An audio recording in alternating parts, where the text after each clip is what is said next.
is pivot fingers, or being able to keep as many fingers on the fretboard as you can, especially if you're trying to play and sing while your eyes are closed. So it's kind of difficult if you're going to try to make a move from an E to an A to a B to avoid like opening your eyes and making sure that you're somewhere on the ballpark.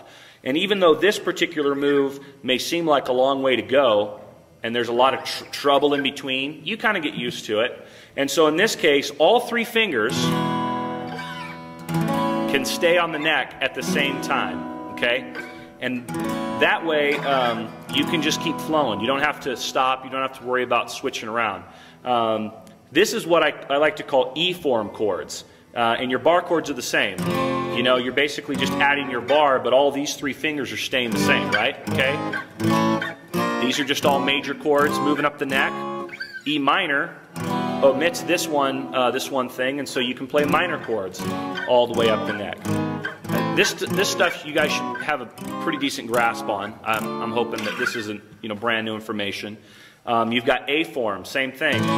You can play A form bar chords all the way up the neck, okay? Or you can play A minor. You can play A minor bar chord forms all the way up the neck, okay? And where you get the basic tonality of where those come from is the lowest string. So in this case, this is an E. And so as I go up one, that's going to be an F bar chord, and an F sharp bar chord, and a G bar chord, right? G sharp, A, and on up the neck. This is going to be an A. This is going to be an A sharp bar chord, a B, a C, okay? C sharp, D. And so those are all based off that lowest string. But this is like chord construction 101, because you're taking forms that are already popular, in this case E and E minor, and A and A minor, and you're just applying them over and over again up the neck. And so a lot of times when I'm playing and I don't want to play an E minor down here, I'll play an E minor up here just to kind of add a different tone, add a different sound to it. And what he used to do with Refiner's Fire is just play all these big open chords that sound good, and instead of barring the whole thing, you could have done that. Refiner's Fire, which kind of has a sound to it. It's got a shtick. Or my heart's one desire. Just depends upon what sound you're going for.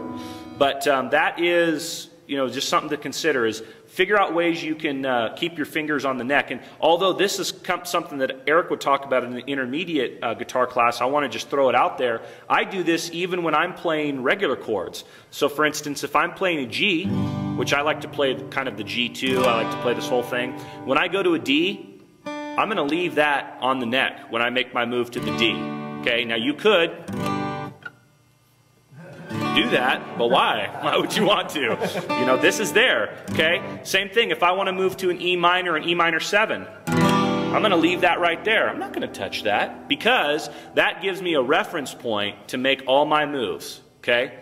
And a lot of stuff, you can play a C2, same thing, and you've got that right there. So now you've got four chords, the four fundamental chords in the key of G that all the songs that we play are written around. And you don't have to look at all, because you know that no matter what, my home base is right here. My, in this case, ring finger on my left hand, okay? Right? So I know that if I don't pull my hand off the neck, I've got a real good chance of returning to an accurate position. And again, that's kind of an intermediate guitar player deal, but if you have never adopted that, and especially if you're trying to lead worship, trying to keep your attention on other things, it just gives you a place to go for safety.